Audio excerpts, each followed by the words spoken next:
अस्सलाम वालेकुम व्यूअर्स, कैसे हैं आप सब। National transmission and dispatch company limited में ओवरऑल पाकिस्तान के male female minority disable person सबके लिए कैरियर अपॉर्चुनिटीज का ऐलान कर दिया है। ठीक है, यहाँ पर पूरे पाकिस्तान से अप्लाई किया जा सकता है। यहाँ पर सारी सीट्स में 18 से 30 साल तक की एज के लोग अप्लाई कर सकते हैं, लेकिन जो ड्राइवर की सीट है यहाँ पर 25 से 35 साल तक की एज के लोग अप्लाई कर सकते हैं। ठीक है, और मैं आपको बता दूं कि फिलहाल ये कॉन्ट्रैक्ट बेसिस पर दी जा रही हैं, लेकिन आगे परमानेंट होने के चांसेस भी मौजूद हैं। ठीक है, इसमें हमारे पास सबसे पहले तो सब स्टेशन अटेंडेंट की पोस्ट है, जिसमें मैट्रिक तालीम वाले अप्लाई कर सकते हैं। इसके साथ साथ आपके पास 2 साल डिप्लोमा भी होना चाहिए। अब यहाँ पर आपको जो सिटीज के आगे सर्किल शो हो रहे हैं, इस हवाले से आगे डिटेल्स दी गई हैं, मैं आपको डिटेल से समझाऊंगी। तो यहाँ पर प्रोविंस और रीजन की बात करें तो यहाँ पर लाहौर सर्किल रखा गया, इसके बाद गट्टी फैसलाबाद सर्किल है, रवात सर्किल है, पिशावर सर्किल, जामशुरो और कोयटा सर्किल रखा गया है। उसके बाद यहाँ पर एम्प्लॉय चिल्ड्रन कोटा भी अप्लाई कर सकते हैं, मतलब कि जिनके वालिदैन ने यहाँ पर जॉब कर ली है या फिर कर रहे हैं तो उनके बच्चों के लिए अलग से कोटा रखा गया है। ठीक है, उसके बाद यहाँ पर माइनॉरिटी वुमन कोटा भी मौजूद है। ठीक है, हर आसामी के नीचे एक नोट भी लिखा गया है, जिनकी डिटेल्स मैं आपको आगे बताऊंगी। देन यहाँ पर हमारे पास इलेक्ट्रिशियन की आसामी है, यहाँ पर भी मैट्रिक तालीम के साथ साथ आपके पास 2 साल इलेक्ट्रिकल का सर्टिफिकेट होने चाहिए। ठीक है,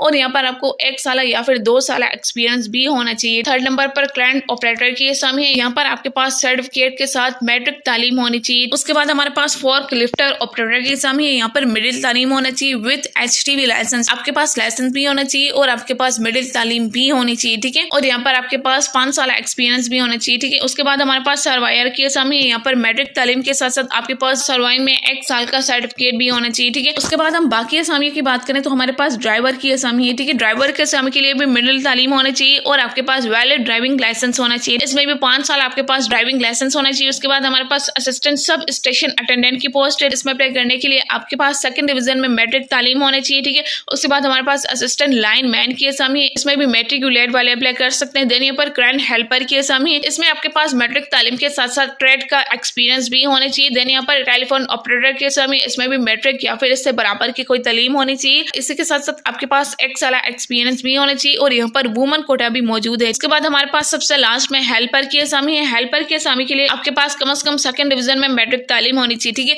और अगर आपने मैट्रिक साइंस में किया हुआ है तो आपको बिल्कुल तरजीह दी जाएगी, लेकिन अगर आपके पास मैट्रिक किसी भी सब्जेक्ट में है तो बिल्कुल यहाँ पर आप अप्लाई कर सकते हैं। ठीक है, यहाँ पर वुमन कोटा भी मौजूद है। ठीक है, अब हम आ जाते हैं details of province region circle district from which candidates are eligible to apply. यहाँ पर बता रहे हैं कि किन डिस्ट्रिक्ट्स के लोग यहाँ पर अप्लाई कर सकते हैं। ठीक है, तो नंबर 1 पे जो हैदराबाद रीजन है, ठीक है, जहाँ पर भी हैदराबाद रीजन आ रहा है, जहाँ पर भी हैदराबाद सर्किल आएगा तो मतलब वहाँ पर पूरे सिंध से अप्लाई कर सकते हैं। इसका मतलब कि आपके पास सिंध के किसी भी डिस्ट्रिक्ट का आपके पास डोमिसाइल है तो बिल्कुल यहाँ पर आप अप्लाई कर सकते हैं। मैं आपको शो करवा लेती हूँ कि यहाँ पर किस किस सीट में हैदराबाद रीजन दिया गया है। तो ये आप देख सकते हैं, जिन भी असामियों में हैदराबाद रीजन आ रहा है, हैदराबाद सर्किल आ रहा है, मतलब कि वहाँ पर पूरे सिंध से अप्लाई कर सकते हैं। आपके पास सिंध के किसी भी डिस्ट्रिक्ट का डोमिसाइल होगा तो आप हैदराबाद सर्किल की कैटेगरी में अप्लाई कर सकते हैं। ठीक है, दूसरे नंबर पर गुड्डू सर्किल आ रहा है, जिसमें कश्मीर के डिस्ट्रिक्ट शामिल किए गए हैं। ठीक है, शिकारपुर, लारकाना, घोड़की, सखर, जैकोबाबाद, खैरपुर, कंबर, शहजादकोट, इनमें से किसी भी डिस्ट्रिक्ट का आपके पास डोमिसाइल होगा तो आप इसमें बिल्कुल अप्लाई कर सकते हैं। इसके साथ साथ आपके पास कश्मीर के किसी भी डिस्ट्रिक्ट का डोमिसाइल होगा तो आप गुड्डू सर्किल की कैटेगरी में अप्लाई कर सकते हैं। देन यहाँ पर हमारे पास जामशोरो सर्किल है, यहाँ पर जिस भी असामी में जामशोरो सर्किल आएगा तो उसमें जामशोरो का डोमिसाइल रखने वाले अप्लाई कर सकते हैं। कि हैदराबाद, मटियारी, बदीन, टंडो, अलियार, कराची वेस्ट, मलीर, दादू, थरपारकर, उमरकोट, टंडो, मोहम्मद खान, मीरपुर खास, ठट्टा, नौशेरा फेरोज, शहीद बेनजीराबाद, मलीर, कराची। ठीक है,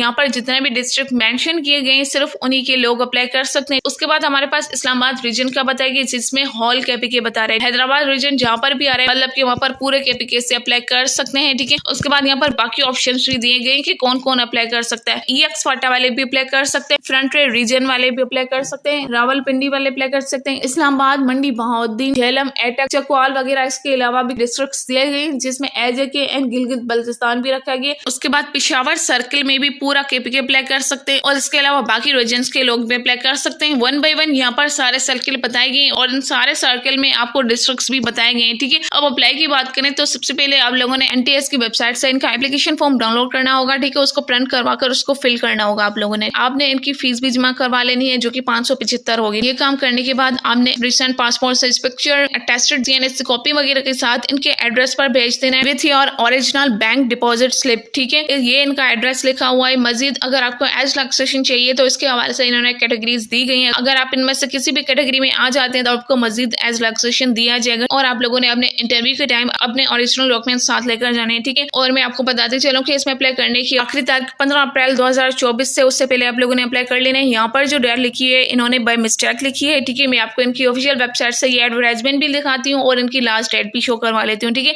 कहीं पर भी अप्लाई किया करें तो फर्स्ट ऑफ ऑल उनकी टर्म्स एंड कंडीशंस, उनकी एडवर्टाइजमेंट को लाजमी से रीड कर लिया करें। तो अभी हम चलते हैं वेबसाइट पर। एनटीएस की वेबसाइट पर मैं आ चुकी हूँ। सबसे पहले आपके पास यही जॉब शो हो रही है जो कि मैंने आपको बताई, ठीक है, जिसमें अप्लाई करने की आखिरी तारीख 15 अप्रैल 2024 से। सबसे पहले आपने इसके आगे डिटेल्स पर क्लिक कर लेना है। अब यहाँ पर वो सारी जॉब शो रही है जो कि आई हुई है। अब इनका इश्तेहार देखने के लिए आप लोगों ने टू डाउनलोड एडवर्टाइजमेंट के आगे क्लिक हेयर पर क्लिक कर लेना है। उसके बाद आपके पास पीडीएफ में इनका इश्तेहार शो हो जाएगा जिससे मैंने आपको अभी सारी डिटेल्स बताई हुई है, ठीक है। अब यहाँ पर जिस भी जॉब पर आप अप्लाई करना चाहते हैं उस जॉब के आगे क्लिक हेयर पर क्लिक कर लेना है। जैसे इस पर क्लिक करेंगे तो आपके पास इसका एप्लीकेशन फॉर्म आ जाएगा। उसको आप लोगों ने सबसे पहले तो रीड आउट करना है और उसके बाद ही आप लोगों ने इसको प्रिंट करवा कर फिल कर लेना है। ये थी मेरी आज की वीडियो। आपका कोई भी क्वेश्चन हो तो आप कमेंट सेक्शन में पूछ सकते हैं। इसके अलावा अगर आपको वीडियो अच्छी लगी हो तो लाइक करें, शेयर करें और अगर अभी तक आपने मेरे चैनल सब्सक्राइब नहीं किया तो वो भी कर लें। मिलता है नेक्स्ट वीडियो में, तब तक के लिए अल्लाह हाफिज।